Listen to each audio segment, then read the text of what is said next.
जब भी हम झूठ बोलते हैं उसको सच साबित करने के लिए हमें कई और झूठ बोलने पड़ते हैं और फिर भी सच साबित नहीं हो पाता। और जब हम सच बोलते हैं तो सामने वाला कितना भी उसको जो है दबाने की कोशिश करे, उसको नकारने की कोशिश करे, लेकिन वो हमेशा साफ रहता है, सफ़ेद रहता है, आपके सामने रहता है वो। इसलिए कभी भी झूठ बोलने में अपना फालतू का दिमाग नहीं खर्च करें। हमेशा सच बोल के थोड़े से में अपना एक किनारे बचे रहें, उसी में आपकी बुद्धिमानी है। हेलो, हाय, सफलता भी थपड़ना में आपका स्वागत है। कैसे हैं आप लोग बताइएगा। उम्मीद करती हूँ सब लोग स्वस्थ होंगे, अच्छे होंगे, अपना ख्याल रख रहे होंगे। सर्दियाँ ख़त्म ज़रूर हो गई हैं, लेकिन सर्दी जुकाम बुखार सबको दे के जा रही हैं। इसलिए बहुत बहुत जो है ध्यान रखिएगा अपना। सबसे बड़ी बात है कि जब भी पढ़ाई हम लोग एक लय में करते हैं, फ्लो में करते हैं और तबीयत ख़राब हो जाती है तो फ्लो टूट जाता है। तो इसलिए फ्लो टूटने मत दीजिए, पढ़ते रहिए। दूसरी बात, वीडियो पूरा देखा कीजिए, बीच में मत छोड़ा कीजिए। अधूरा काम हमेशा खतरनाक होता है। तो वीडियो कोई भी गलत चीज़ नहीं है, अच्छी चीज़ है। आपके क्वेश्चन पेपर है, सॉल्व कर रहे हैं हम लोग, तो लास्ट तक देखिए। और जितने लोग देखते हैं 10 20 30 40 50 जितने भी लोग देखते हो उतने लोग लाइक कर दिया कीजिए। चाहे अपना प्यार समझ के लाइक कर दीजिए, चाहे मेरी मेहनत समझ के लाइक कर दीजिए, चाहे फ़र्ज़ समझ के लाइक कर दीजिए, कैसे भी बस एक लाइक कर दिया कीजिए। और अगर मन करे तो कमेंट कर दिया कीजिए। चलिए शुरू करते हैं। हम लोगों ने 90 क्वेश्चन कर लिया है, 125 क्वेश्चन होता है, जिसमें से 45 दो पार्ट हो गया है। अगर नहीं देखे हैं तो इसके बाद वो दोनों भी जाकर देख लीजिएगा। प्लेलिस्ट है क्वेश्चन आंसर की, उसमें आप जाकर देख सकते हैं। और साथ में डिस्क्रिप्शन बॉक्स में आपको लिंक मिल जाएगा टेलीग्राम का। क्वेश्चन सॉल्व करना चाहते हैं वहाँ भी जा सकते हैं। करंट अफेयर्स के मैंने कुछ पॉइंट्स भी नोट कर देने होते हैं उसमें, वो भी मैं टेलीग्राम पर दे देती हूँ। आप अगर देखना चाहें तो उसको भी देख सकते हैं, क्योंकि जितने भी आपके एग्ज़ाम होंगे टीजीटी पीजीटी छोड़ के और भी, तो उसमें करंट अफेयर आते हैं। साथ ही साथ आप लोग जो है जब पूरी वीडियो देखते हैं तो मैं बीच में क्वेश्चन पूछती हूँ, तो वो भी आपको पता चल जाता है, उसका भी आप आंसर करते हैं। बहुत लोगों ने आंसर किया था कल के क्वेश्चन का, उसका मैं नाम बताऊंगी आपको। जो है कल संडे है, कल मैं उनका नाम लेकर आऊँगी। कल कुछ क्वेश्चंस भी हैं लोगों के, मैं उन क्वेश्चंस को भी यहाँ पर आकर सॉल्व करूँगी। ठीक है, चलिए फिर शुरू करते हैं। हम लोगों ने 90 क्वेश्चन कर लिया है, 91 क्वेश्चन आज हम लोग करना शुरू करेंगे। चलिए 91 क्वेश्चन क्या है आपका, आइए देखते हैं। 91 क्वेश्चन, परिवार, भारतीय परिवारों की विशेषता क्या है? संयुक्त परिवार, पितृसत्तात्मक परिवार, रक्त संबंध, सभी। तो आपको पता है कि चाहे आप हो अकेले परिवार में, यानी माता पिता आप और आपके भाई बहन, या आप अपने बाबा दादी चाचा चाची बड़े पापा बड़ी मम्मी इनके बच्चों के साथ रह रहे हो, तो आप दोनों भारतीय परिवारों की क्या है विशेषता है। पितृसत्तात्मक, अगर आप अपने पापा मम्मी और भाई बहन के साथ रह रहे हो तो पिताजी आपके जो है इसमें सारे कार्यभार संभालते हैं। और अगर आप बाबा दादी सबके साथ रहते हो तो बाबा आपके जो बड़े होते हैं वो संभालते हैं, खासकर पुरुष ही जो इसमें होते हैं वो संभालते हैं। रक्त संबंध है ही, भारतीय परिवारों की सभ्यता है ही रक्त संबंध। और ये सभी, तो ऑप्शन नंबर ये सभी में चला जाएगा। ठीक है, नेक्स्ट क्वेश्चन क्या है, आइए देखते हैं। नेक्स्ट क्वेश्चन हम लोग देख लेते हैं क्या है। नेक्स्ट क्वेश्चन है बाल विवाह एक, ओह एक मिनट, बाल विवाह एक क्या है?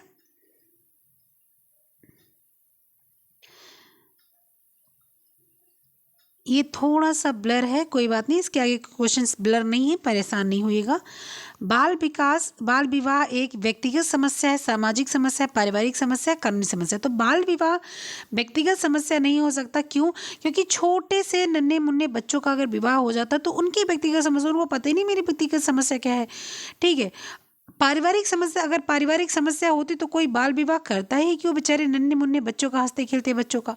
कानूनी समस्या अगर है तो कानूनी समस्या है क्या, वो जब उसको पता चलेगा तो वो कानूनी समस्या, वो कानून बताएगा ना। समस्या क्या है? सामाजिक समस्या। अगर बाल विवाह हो जाता है तो क्या हो जाता है, बच्चा बिटिया जो है जल्दी माँ बन जाती है, मातृ मृत्यु हो जाती है, गर्भस्थ शिशु की मृत्यु हो जाती है, तो साथ साथ जनसंख्या वृद्धि हो जाती है, अनपढ़ बच्चे रह जाते हैं, माँ रह जाते हैं, तो तमाम जैसी समस्या आ जाती है जो सामाजिक समस्या होती है। तो क्या हो जाता है, सामाजिक समस्या है। नेक्स्ट क्वेश्चन क्या है कि प्रोटीन प्राप्त करने का सर्वोत्तम जो है स्रोत क्या है? दूध है, दही है, सोयाबीन है, हरी सब्जी। तो इन तीनों में आपके जो है, आपके ये जो तीनों हैं उसमें प्रोटीन अच्छी मात्रा मिलता है। किसमें? दूध में भी, दही में भी, और सोयाबीन में भी। हरी पत्तेदार सब्जी में तो मिनरल्स विटामिन मिलते हैं। तो आपका लेकिन जो इसमें ये तीनों दिए उसमें सबसे ज़्यादा सोयाबीन में मिलता है, क्योंकि शाकाहारी चीज़ों में प्रोटीन कम मिलती है और मांसाहारी चीज़ों में प्रोटीन ज़्यादा मिलती है। दूध में वैसे भी केसीन नामक प्रोटीन होती है। कौन सी? केसीन नामक प्रोटीन होती है कितनी? 80%। और वे नामक प्रोटीन कितनी होती है? 20%। इन्हीं दो से मिलकर दूध बनता है।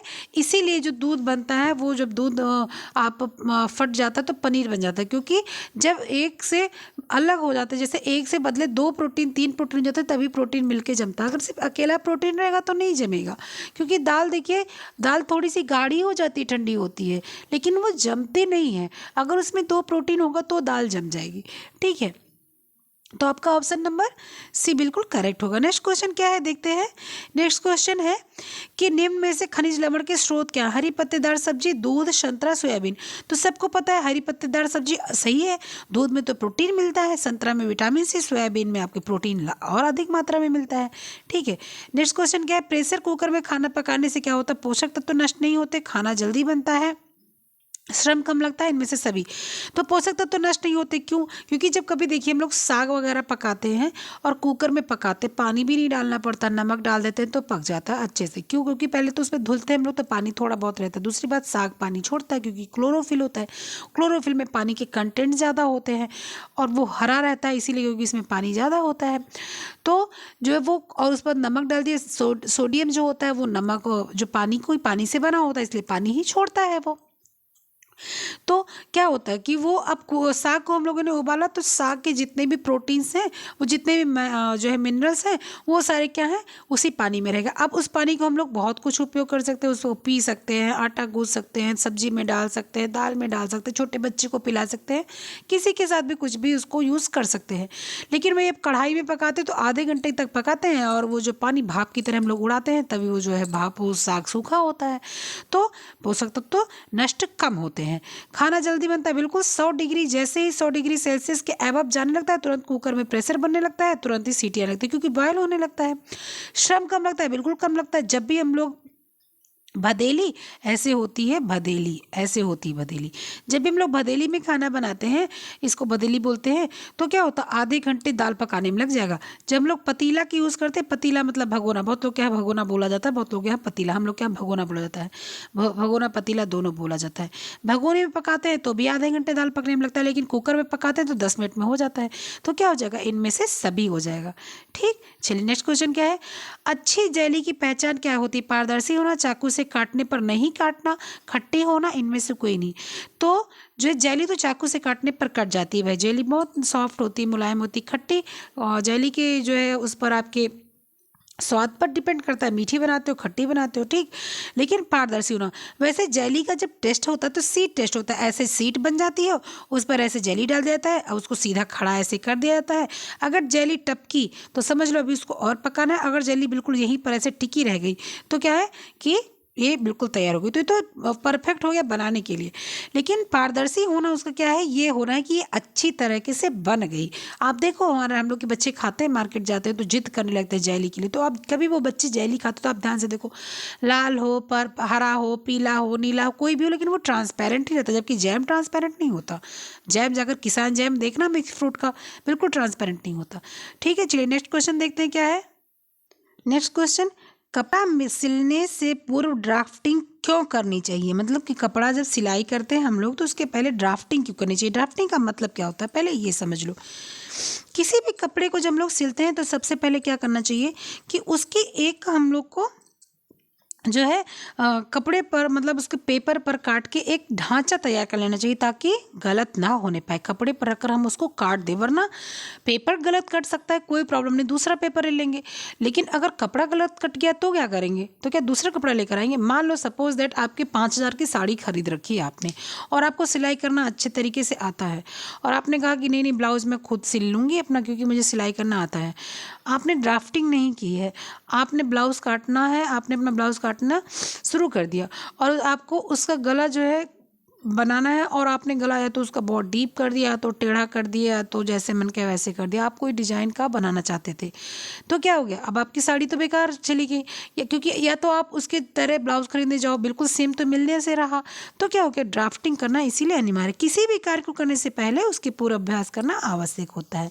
ठीक है, तो कपड़ा आपका खराब ना हो और साथ ही साथ जो है आपका क्या हो जाए कि कपड़ा जो आपका गलत काटने की संभावना जो रहती है वो ना रहे बिल्कुल से। तो ये क्या हो जाएगा, आपका जो है ड्राफ्टिंग करना इसीलिए आवश्यक है कि आपको समस्या उत्पन्न ना हो।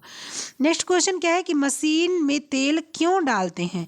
मशीन हल्की चलती है, चिकनी रहती है, कपड़े की सिलाई अच्छी होती है, उपयुक्त में से कोई नहीं। तो मशीन पर तेल इसलिए डालते हैं कि मशीन जो होती है वो हल्की चलती है। जब आप कभी तेल डाल दो और छोड़ दो उसको, जैसे सुबह आपको मशीन चलानी है, शाम को आप तेल डाल लो, थोड़ा सा उसको ऐसे ऐसे चला लो और उसके बाद में छोड़ दो, जितने भी पॉइंट्स बने हैं मशीन के सब जगह आप उसके तेल डाल दो और उसके बाद आप उसको छोड़ दो। सुबह जब अपना कपड़ा आप सिलने जाओगे तो पहले गंदे से कपड़े पर चलाओ, क्योंकि तेल निकलता है बाहर, तो आप चलाओगे तो जितना एक्सेस तेल होगा वो कपड़े पर निकल जाएगा। 4-5 बार चलाते हो जो एक्सेस तेल निकल जाएगा और उसके बाद में इतना सॉफ्ट मशीन चलेगा ना, आपको पता भी नहीं चलेगा। तो क्या हो जाता है, मशीन हल्की चलती है। ठीक है, चिकनी रहती है, कपड़े की सिलाई अच्छी होती है, ये सब उससे नहीं होता।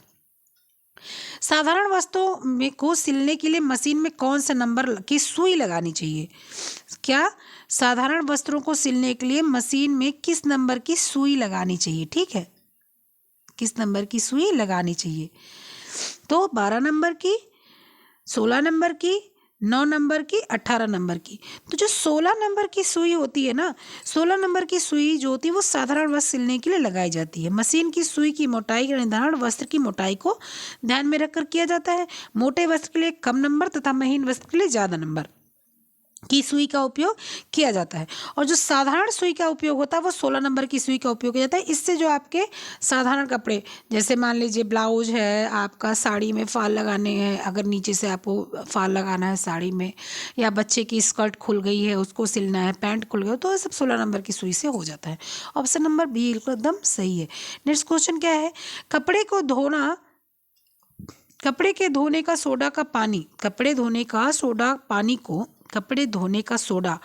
पानी को क्या बना देता है, कठोर, स्वादिष्ट, मृदु, गंधहीन। तो सबसे पहले स्वादिष्ट तो बिल्कुल काट दो, पीने वाला तो बात ही खत्म कर दो। ठीक है, उसके बाद में कपड़े धोने का सोडा कठोर बना देता है, नहीं, अगर कठोर बना देगा तो कपड़ा साफ ही नहीं होगा, झाग ही नहीं होगा उसमें। मृदु बना देता है, गंधहीन बना देता है।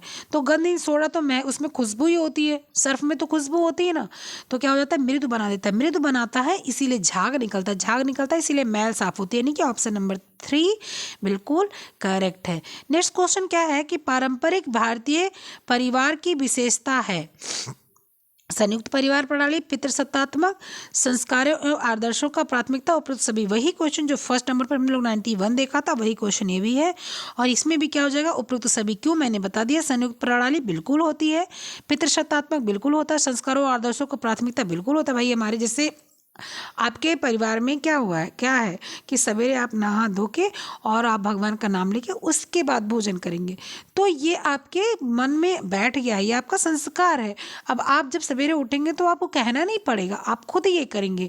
ठीक है, तो ये संस्कार है। आदर्श है कि आप सवेरे उठेंगे तो सबसे पहले मम्मी से आप जाएंगे, प्रणाम करेंगे, फिर पापा से प्रणाम करेंगे, भैया है तो प्रणाम करेंगे, और सबसे पहले जो है आप, कोई बड़ा होगा तो उसको आप प्रणाम करेंगे, फिर कोई चाय वाय पीने वाला होगा तो उसको चाय वगैरह पिला देंगे, उसके बाद आप अपना काम करेंगे। तो ये आदर्श हैं, तो ये आदर्श भी होता, प्राथमिकता दी जाती है, इसीलिए उपयुक्त सभी बिल्कुल आंसर आपका सही होगा। तो नेक्स्ट क्वेश्चन, ये मैंने क्वेश्चन करवा दिया, मुझे पता ही नहीं था कि मैंने वीडियो ऑन कर रखा है, नहीं वीडियो ऑफ ही था, मैंने सारा क्वेश्चन करवा दिया। चलिए कोई नहीं, मैं फिर से करवाती हूँ। बालक की कौन सी अवस्था मनोवैज्ञानिक अवस्था कहलाती है, शैशवा, बाल्या, प्रौढ़ा, किशोरा। तो बालक की वैज्ञानिक अवस्था कौन सी होती है, मनोवैज्ञानिक अवस्था किशोरावस्था। इसी में बच्चे का करता है द्वंद्व और तनाव की अवस्था होती है। स्टेनले हॉल ने बोला है कि द्वंद्व और तनाव की अवस्था कौन सी होती है, किशोरावस्था होती है। शैशवावस्था तो बच्चा एकदम कोई फर्क नहीं पड़ता, वो तो अपने माँ बाप पे ही डिपेंड रहता है। पहला अवस्था तो बिल्कुल एकदम बिंदास बच्चा होता है, गंदी age, dirty age, gang age, सब कुछ इसी को बोलते हैं। प्रौढ़ा अवस्था तो बिल्कुल आदमी चक्की में पिस रहा होता है, उसको तो कोई वही नहीं है। चलिए नेक्स्ट क्वेश्चन क्या है, बच्चों को यौन अंगों के प्रति जिज्ञासा बढ़ाने से रोका जा सकता है। उनकी रुचि संगीत, कला, नृत्य या किसी रचनात्मक कार्य में लगाकर, बाजार से यौन अंगों से संबंधित जानकारी देकर, विचार विमर्श द्वारा उपरोक्त सभी। तो उनकी रुचि संगीत, कला, नृत्य इन सब के कार्य में अगर उनको लगा दिया जाएगा तो उनका विकास होगा मस्तिष्क का और वो आगे बढ़ जाएंगे। ठीक है, अगर उनका जो है इसी यौन अंगों के प्रति जिज्ञासा बढ़ी रहेगी तो वो कुछ नहीं कर पाएंगे। वो जैसे लड़कियां होती है, लड़के होते, दोनों का विकास होता है, तो वो उसको गलत पॉइंट से ले लेते हैं। उनको ये नहीं पता होता है कि ये ना तो एक्सपोज करने के लिए है, ना तो ये जो है किसी और इसका यूज़ कुछ अलग है, वो अलग टाइम में यूज़ होगा, उनको ये पता नहीं होता, वो उसको गलत तरीके से यूज़ करने लग जाते हैं। तो इसलिए इसको अगर इनके दिमाग में बच्चों के आ जाता है कि उनका शरीर का विकास हो रहा है, उनके शरीर में परिवर्तन हो रहा है, तो उसको दूसरी जगह उनके दिमाग को ले जाना पड़ेगा। ठीक है, अब इस ऑप्शन में ये है ना, बाजार से यौन अंगों की संबंधित जानकारी देकर, बाजार से को अगर काट दिया जाए तो यौन अंगों से संबंधित जानकारी देकर भी सही हो जाता है। तो इसमें क्या आ जाएगा, इसमें ऑप्शन नंबर आपका पहला चला जाएगा। नेक्स्ट क्वेश्चन क्या है आपका, बुद्धि के विकास को प्रभावित करने वाला तत्व तो नहीं है। वंशानुक्रम, बिल्कुल वंशानुक्रम है। मेरी मम्मी जो है बुद्धिमान है तो मैं बुद्धिमान हूँ, मेरी मम्मी मूर्ख है तो मैं मूर्ख हूँ। अब मेरे पड़ोसी में एक लोग हैं, लड़का जो है 30 साल का है और लड़की भी शादी 2 साल हुए हुआ। अब उसकी एक बिटिया हुई, बिटिया बड़ी खूबसूरत है क्योंकि मम्मी बहुत सुंदर है उसकी, लेकिन बिटिया वो पापा को पड़ गई, पापा का दिमाग कम काम करता है। तो वो हम लोग ये हमेशा देखते तो बोलते देखो इतनी सुंदर बिटिया है, लेकिन वो पापा को बड़े मम्मी को पड़ जाता तो क्या हो जाता। तो क्या है, वंशानुक्रम पर बिल्कुल उसका प्रभाव पड़ता है। व्यवसाय पर बिल्कुल, भाई कोई हीरे का व्यापारी है और कोई समोसा बना रहा है तो बिल्कुल बच्चे पे फर्क पड़ेगा। प्रजातीय विभिन्नता, बिल्कुल प्रजातीय विभिन्नता पर प्रभाव पड़ता है। भाई कोई जो है अपने आप को राजा बता रहा है, कोई अपने आप को रंक बता रहा है, कोई अपने आप को ब्राह्मण बता रहा है, कोई अपने आप को क्षत्रिय बता रहा है, कोई अपने आप को शूद्र बता रहा है, तो बिल्कुल प्रभाव पड़ता है। प्रभाव अगर नहीं पड़ता तो धार्मिक मान्यताओं को नहीं पड़ता, क्योंकि धार्मिक मान्यताएं जो होती हैं वो मेरी हैं। मैं पूजा करती हूँ तो वो मेरी मर्जी, मैं नमाज पढ़ती हूँ वो मेरी मर्जी, मैं गॉड को मानती हूँ मेरी मर्जी, मैं गुरु को क्या कहते हैं अपने जो है जो सरदार जी लोग के होते हैं मैं उनको मानती हूँ, मैं वो मेरी मर्जी है। ठीक है, तो क्या होता है, धार्मिक मान्यताएं इसका कोई बुद्धि के विकास पर ये प्रभाव नहीं डालता है। नेक्स्ट क्वेश्चन क्या, बाल विवाह को समाप्त करने के उपाय क्या है। शिक्षा का प्रसार बिल्कुल करना चाहिए। दहेज पर प्रतिबंध लगाया जाए, बिल्कुल, अगर कानूनी प्रतिबंध कठोर लगाया जाएगा तो बिल्कुल बच्चा जो है बाल विवाह करने के लिए उसको उकसाया नहीं जाएगा, उसको बेचारे को बलि का बकरा नहीं बनाया जाएगा, क्योंकि लोग इसीलिए विवाह कर देते हैं अधिकतर लोग कि बड़ी हो जाएंगे तो दहेज ज़्यादा लग जाएगा। तो वो सिस्टम नहीं रहेगा भाई। जो दहेज पर, कानून पर, अगर डाउरी पर बिल्कुल एकदम कठोर नियम लगाया जाए कि फांसी की सज़ा हो जाएगी, उम्र कैद हो जाएगा, 10 साल की सज़ा हो जाएगी, तब तो लोग डर जाएंगे। ऐसा होता नहीं भारत में 100 दे दो आ जाएंगे, 100 दे दो चले जाएंगे, ये तो बहुत पुरानी बात है। सही निर्णय लेने में सक्षम हो, यानी कि उपरोक्त सभी। ठीक है, चलिए नेक्स्ट क्वेश्चन देखते हैं। पारिवारिक बजट बनाने में अर्थशास्त्रियों को लाभ है। क्या लाभ है, जनता की आय की जानकारी होती है, जनता के कर देने की क्षमता की जानकारी होती है, सरकार को प्रत्यक्ष अथवा अप्रत्यक्ष कर लगाने में संबंध में जानकारी होती है, उपरोक्त सभी। तो जब पारिवारिक बजट बनाने में अर्थशास्त्री जो होते हैं उनको जनता की आय की जानकारी, भाई कितना आय हो रही है, फिर उसी के हिसाब से जानकारी वो जो है बजट बनाएंगे। जनता का कर देने की क्षमता की, भाई अब जैसे नया बजट आया उसमें कर देने का प्रावधान क्या चुना गया कि 7 लाख जिसकी वार्षिक आमदनी है उसको इनकम टैक्स नहीं जमा करना पड़ेगा। तो जब उनको ये पता चला ना कि जनता की कितने लोगों की आय कितनी है उसके अनुसार लगाए ना, नहीं तो ना पता होता तो कैसे लगा पाते। उसके बाद सरकार को प्रत्यक्ष अथवा अप्रत्यक्ष कर लगाने के संबंध में, प्रत्यक्ष अप्रत्यक्ष कर क्या होता है पहले उसको, ये मतलब हमारे मैटर नहीं है लेकिन मैं ज़रूर आपको समझाना चाहूँगी क्योंकि मुझे ये लगता है मैं समझाऊँगी। प्रत्यक्ष क्या होता है, जैसे मान लीजिए मेरी सैलरी, मान लीजिए 1 लाख है, मान लीजिए मेरी सैलरी 1 लाख है, ठीक है, इकाई, दहाई, सैकड़ा, हज़ार, 10,000, लाख, मेरी सैलरी कितनी है 1 लाख, मान लीजिए मेरी सैलरी 1 लाख है। तो अब इस पर, अब इसको 12 महीने जोड़ेंगे तो कितना हो जाएगा, 12 लाख, कितना हो जाएगा, 12 लाख हो जाएगा। अब 12 लाख सैलरी हो जाएगी तो इस पर क्या हो जाएगा, इस पर टैक्स लगेगा।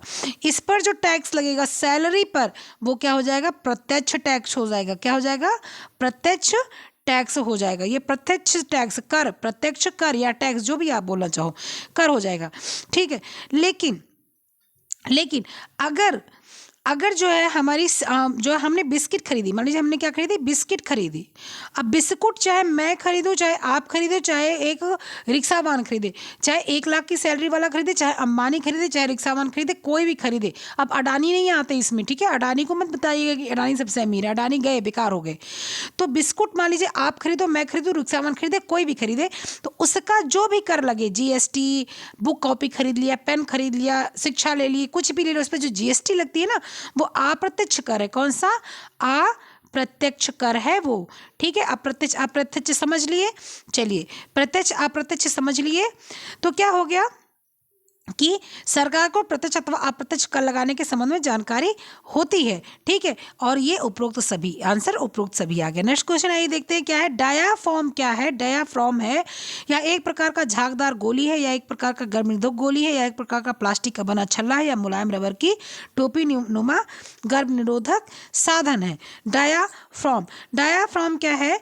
तो ये डायाफ्राम ये मुलायम रबर की टोपी नुमा, मुलायम रबर की टोपी नुमा एक जो है ये क्या होता है, डायाफ्राम जो है एक गर्भ निरोधक साधन है। हमारे देश में जो है गर्भ निरोधक के लिए बहुत सारी चीज़ें अपनाई जा रही हैं। गोली है, कॉन्सेप्टिव पिल है, और कंडोम है, और बहुत सारी चीज़ें हैं। तो उसी में से एक चीज़ ये भी है क्या, डायाफ्राम। क्या है? एक चीज़ ये भी है क्या, डायाफ्राम। तो डायाफ्राम क्या है? ये एक रबर की टोपी नुमा गर्भनिरोधक साधन है। कौन सा? डायाफ्राम, ठीक है। चलिए ऑप्शन नंबर डी है, और सी मत मान लीजिएगा, ये डी है, ये सी पे लग गया है। चलिए नेक्स्ट क्वेश्चन क्या है। सामुदायिक क्या होता है? सामुदायिक क्या होता है? तो सामुदायिक मतलब पुरुष धन, स्त्री धन, पुत्र धन, उपरोक्त में से कोई नहीं। तो सामुदायिक विवाह में स्त्री को जो उपहार प्राप्त होता है, विवाह में स्त्री को जो उपहार प्राप्त होता है, उसी को हम लोग क्या बोलते हैं, उसी को हम लोग जो है सामुदायिक धन कहते हैं। किसको? सामान्यतः इस स्त्री धन पर उस लड़की का अधिकार होता है।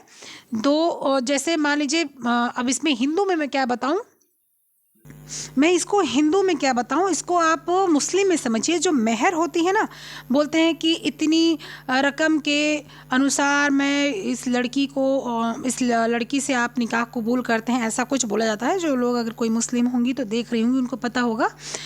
तो वो जो मेहर होती है ना, उसी को हम लोग सामुदायिक कहते हैं, ठीक है। वो मेहर जो होती है उसी को हम लोग क्या बोलते हैं, सामुदायिक बोलते हैं। तो सामुदायिक धन स्त्री धन होता है, पुरुष धन पुत्र धन नहीं होता, स्त्री धन होता है, ठीक है। चलिए ऑप्शन नंबर आपका कौन सा, 2 हो जाएगा। नेक्स्ट क्वेश्चन देखते हैं क्या है। कुपोषण तथा में गहरा संबंध है। कुपोषण चिंता, प्रसन्नता, कर्मठता, सुंदरता। जो कुपोषण है वो साथ साथ चिंता भी लाएगा। प्रसन्नता है तो कुपोषण का कोई मतलब नहीं, कर्मठता है तो कुपोषण का कोई मतलब, सुंदरता है तो कुपोषण का कोई मतलब नहीं, ठीक है। चलिए नेक्स्ट क्वेश्चन क्या है कि तथा रिकेट्स रोगों में कैल्शियम की अधिक मात्रा दी जाती है। स्कर्वी में, ज्वर में, वेरी में, ऑस्टियोमलेशिया में। इन सब में किसकी, इन सब में कैल्शियम की अधिक मात्रा। तो स्कर्वी विटामिन सी, ज्वर आपका प्रोटीन, वेरी विटामिन बी, आपका ऑस्टियोमलेशिया जो होता है, इसमें क्या हो जाता है, इसमें कैल्शियम अधिक दिया जाता है, ठीक है। नेक्स्ट क्वेश्चन क्या है। बच्चों में पाए जाने वाले भाषा संबंधी दोष क्या नहीं है? बच्चों में भाषा संबंधी दोष क्या नहीं है? गलत उच्चारण, अस्पष्ट उच्चारण, हकलाना, या आपका धीरे धीरे बोलना। तो भाषा संबंधी, ठीक है, हकलाना भाषा संबंधी दोष है, अस्पष्ट उच्चारण भाषा संबंधी दोष है, धीरे धीरे बोलना कोई भाषा संबंधी दोष नहीं। भाई कोई धीरे बोले कोई तेज बोलो, इससे कोई फर्क नहीं पड़ता। वो खान सर बोलते हैं ना, सीबीएसई वाली इतनी धीरे से बोलती है कि सुनाई ही नहीं पड़ता, यूपी बोर्ड वाली इतनी तेज बोलती है, सास को कहना पड़ता है धीरे बोल, ठहर जा, ठीक है। चलिए नेक्स्ट क्वेश्चन क्या है, आइए देखते हैं कि बालक की संवेगों की विशेषता नहीं है। संवेग में उग्रता, संवेग में शीघ्रता, संवेगों का बार बार प्रकटीकरण, संवेगों की अस्थायी प्रकृति।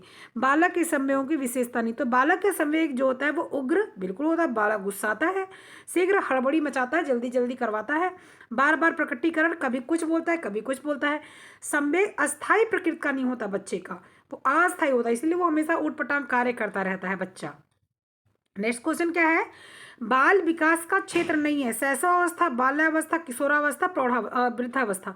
तो शैशवावस्था से लेके, जन्म से लेके और किशोरावस्था तक बाल विकास का क्षेत्र है। वृद्धावस्था बाल विकास के क्षेत्र में नहीं आता है। ठीक है, तो ऑप्शन नंबर क्या, 4 आपका बिल्कुल करेक्ट चला जाएगा, 4। नेक्स्ट क्वेश्चन क्या है, ये देखते हैं। प्रसार शिक्षा एक कैसी पद्धति है? अव्यवहारिक शिक्षण, व्यवहारिक शिक्षण, सामूहिक शिक्षण और वैज्ञानिक शिक्षण या विज्ञान के शिक्षण। तो प्रसार शिक्षा आपकी क्या है, व्यवहारिक शिक्षण की प्रक्रिया है। अव्यवहारिक शिक्षण अगर रहेगा तो कोई सीखने नहीं आएगा। प्रसार शिक्षा तो ऐसी होती है ना, गांव में जाके सिखाने की शिक्षा होती है। अब आपको व्यवहार आपका अच्छा नहीं हुआ, आपको कौन सुनना चाहेगा? चलो छोड़ो, बड़ा अपने आप में बनती रहती है जब देखो तब। सामूहिक शिक्षण जो है, प्रसार शिक्षा की जो पद्धति है वो सामूहिक सामूहिक शिक्षण की है। ठीक है, और जो है लेकिन व्यवहारिक शिक्षण सबसे पहले, तो इस ऑप्शन के लिए व्यवहारिक शिक्षण जाएगा। विज्ञान के शिक्षण का जो है आपके प्रसार शिक्षा से लेन देन उतना मायने नहीं रखता, तो ऑप्शन नंबर बी इसका बिल्कुल करेक्ट जाएगा। नेक्स्ट क्वेश्चन क्या है कि गृह सज्जा से तात्पर्य है कम स्थान, कम खर्च, कम समय में घर को सजाना। कम स्थान, अधिक खर्च, कम समय में घर को सजाना। अधिक स्थान, कम खर्च, अधिक समय में घर को सजाना, उपयुक्त में से कोई नहीं।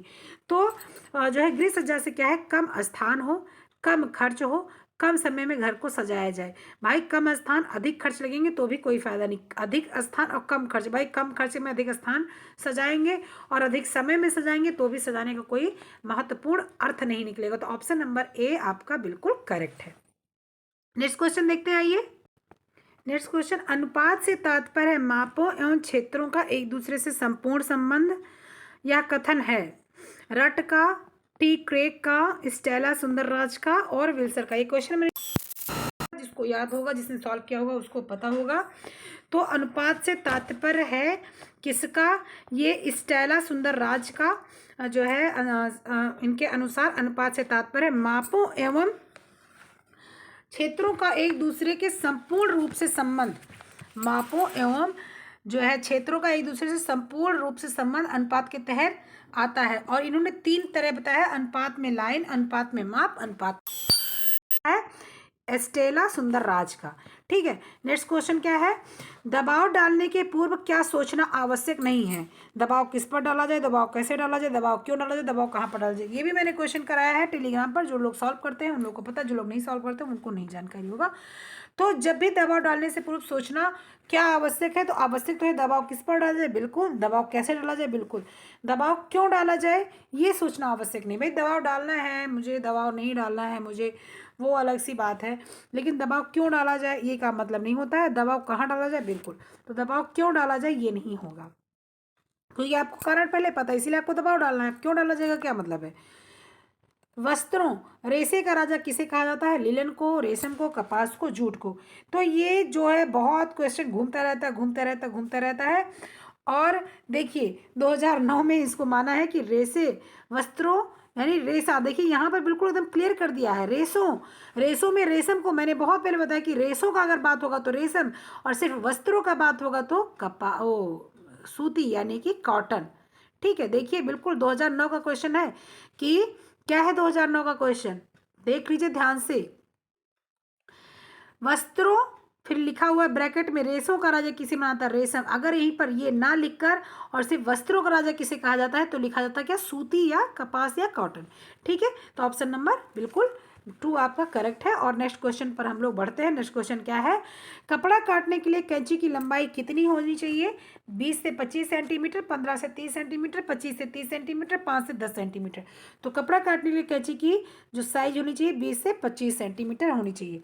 नेक्स्ट क्वेश्चन क्या है कि सांख्यिकी आंकड़ों का करती है संकलन, वर्गीकरण, सारणीयन या सभी। तो सांख्यिकी आंकड़ों का करती है संकलन, पहले उसको मतलब इकट्ठा करती है, फिर उसको अलग अलग करती है, क्या जोड़ना है, क्या एक साथ रखना है, क्या अलग करना है। सारणीयन कि वे भाई प्लस क्या करना है, माइनस क्या करना है, और इसके बाद में तो ये सारी चीज़ें क्या करती है, ये सभी इसका करेक्ट आंसर होगा। नेक्स्ट क्वेश्चन क्या है आपका कि प्रोटीन का पाचन के पश्चात वह परिवर्तित हो जाता है। प्रोटीन जब पचता है तो किस में परिवर्तित होता है, अमीनो अम्ल में, शर्करा में, पेप्टोन में, लैक्टोज में। तो जब जो है प्रोटीन पाचन सबसे आसान, प्रोटीन का पाचन क्या होता है, अमीनो अम्ल, अमीनो एसिड्स में सबसे आसान पाचन होता है इसका, अमीनो एसिड्स में। तो प्रोटीन के पाचन के पश्चात वह परिवर्तित हो जाता है। पाचन के प्रोटीन जो है रेनिन होता है और वह अमीनो अम्ल में परिवर्तित होता है। अम्ल की छोटी छोटी श्रृंखलाएं जो होती है वो क्षुद्रांत बोली जाती है, उसमें चली से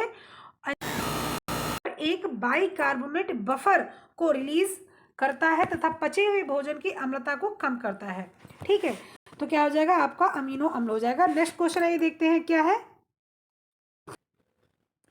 ठीक है, फिर अब हम लोग मिलते हैं नेक्स्ट वीडियो में, क्वेश्चन में, वॉइस नोट में। हर तरह से अपना ख्याल रखिएगा, पढ़ते लिखते रहिएगा। ठीक, तो कोई भी बात हो, कोई भी समस्या हो तो बिल्कुल आप कमेंट में या आप जो है किसी भी माध्यम से मुझको बता सकते हैं। ठीक है, तब तक के लिए बाय।